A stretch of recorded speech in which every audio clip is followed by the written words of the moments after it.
Tunashukuru sana kupitia kampeni ya Mama Samia Legal Aid.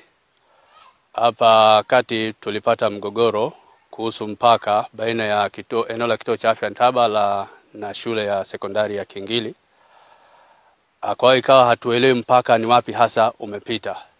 Lakini kupitia msaada huu wa kisheria, sasa leo tumepata ufumbuzi wa kudumu. Nafikiri itakuwa hata wenzetu baada ya sisi kuondoka wakifika sasa, itakuwa hawatapata hii changamoto tena ya mpaka umepita wapi.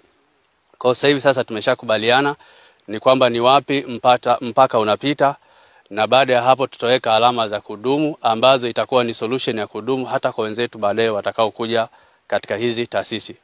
Kikubwa na sisi ilikuwa hatugombani kwa sababu hizi zote ni taasisi, kwamba ilikuwa tu ni kwamba wote inamhusu mwananchi, kwamba hii ni taasisi inayohudumia, inatoa huduma ya afya, na hii huku ni taasisi ambayo inahudumia wananchi kwa kutoa kwa maana ya elimu.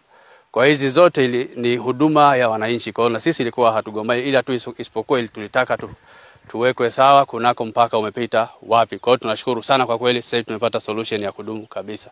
Asanteni sana. Binafsi ninashukuru sana kwa msaada wa kisheria, kampeni ya Mama Samia Legal Aid kwa ajili ya kuja kutatua changamoto mbalimbali za kisheria.